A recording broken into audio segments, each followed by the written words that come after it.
आज हम करने वाले पोको F7 की 6 month later real gaming review. सबसे पहले आप सभी को नया साल 2026 का बहुत बहुत मुबारक हो और उम्मीद करता हूँ ये साल आपके लिए अच्छा रहे। और इसी साल के शुरुआत से मैं कर रहा हूँ एक ऐसा रिव्यू से जो लॉन्च डे वाला रिव्यू नहीं है, जो कि स्पॉन्सर वाला रिव्यू नहीं है, 6 महीने बाद असली रियलिटी बताने वाला रिव्यू है। आज हम बात करेंगे पोको F7 की और ये समझने की कोशिश करेंगे ये फोन सिर्फ 90 FPS तक ही सीमित है या फिर 6 महीने के बाद भी ये फोन उतना स्ट्रॉन्ग है जैसे लॉन्च के दिन था। देखो, फोन खरीदते वक्त हर कोई लॉन्च रिव्यू दिखाता है क्योंकि उसी टाइम फोन स्मूथ होता है, बैटरी नया होता है और थर्मल सिस्टम फ्रेश होता है। लेकिन असली टेस्ट तब शुरू होती है जब फोन रोज यूज हो, रोज गेमिंग होता हो और फोन पे लोड पड़ता हो। इसीलिए 6 महीने का रिव्यू इंपॉर्टेंट है क्योंकि यहीं पे पता चलता है ये फिर शुरुआत में अच्छा था या फिर लॉन्ग टर्म में भरोसे के लायक है। पोको F7 में मिल जाता है स्नैपड्रैगन 8s Gen 4 का प्रोसेसर, 2.2 मिलियन इसका अंतुतु स्कोर भी आता है जो कि फ्लैगशिप लेवल को टक्कर देता है। लेकिन गेमिंग में सिर्फ स्कोर मैटर नहीं करता,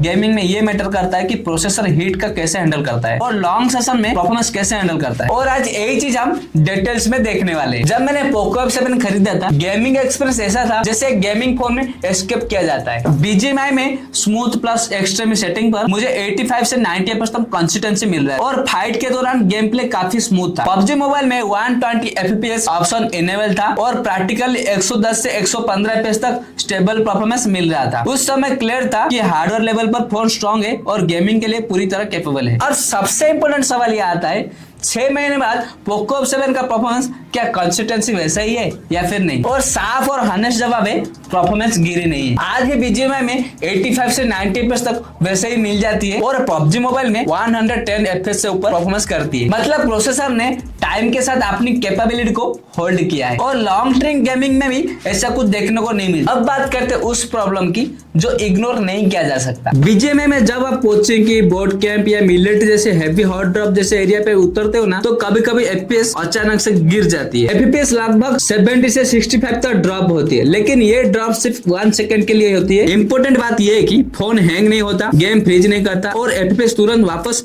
85 से 90 रेंज तक आ जाता है। लेकिन इश्यू तो है, लेकिन परमानेंट या फिर गेम ब्रेकिंग नहीं है। अब आते हैं सबसे ज्यादा पूछे जाने वाले सवाल, पोको F7 हिट करता है या फिर नहीं? और इसका जवाब है हिट करता है। 30-40 मिनट गेमिंग में फोन नॉर्मल वार्म रहता है जो बिल्कुल एस्केपेबल है। 1 हॉर के बाद बैक पैनल में हल्का सा गर्म देखने को मिलता है, खास करके कैमरा मॉडल के आसपास। और जब गेमिंग 1.5 से 2 घंटे तक कंटिन्यू चलता है तो हीटिंग क्लियरली पता चल जाता है, स्पेशली अगर रूम टेम्परेचर भी कम हो। लेकिन हीटिंग के बावजूद फोन एग्रेसिव थ्रोटल नहीं करते और FPS अचानक कोलैप्स नहीं होते। गेमिंग में बैटरी ड्रेन एस्केप होता है पर पोको F7 यहाँ एवरेज परफॉर्मेंस देता है। 1 और BGMI में करीब 18 से 20% बैटरी ड्रेन होते हैं। PUBG मोबाइल 120 FPS में ड्रेन थोड़ा ज्यादा होकर 20 से 22% तक चला जाता है। अच्छी बात यह है कि ड्रेन कंसिस्टेंसी रहता है, कोई सडन बैटरी ड्रॉप नहीं होता। गेमिंग एक्सपीरियंस सिर्फ FPS से नहीं होता, टच रिस्पॉन्स और जाइरो से भी उतना इंपॉर्टेंट होता है। पोको F7 में टच रिस्पॉन्स फास्ट है, जाइरो स्मूथ है और माइक्रो एडजस्टमेंट एक्यूरेट फील होती है। कॉम्पिटिटिव प्लेयर के लिए एक्सप्रेस रिलेबल कहा जाता है। अब सवाल ये है,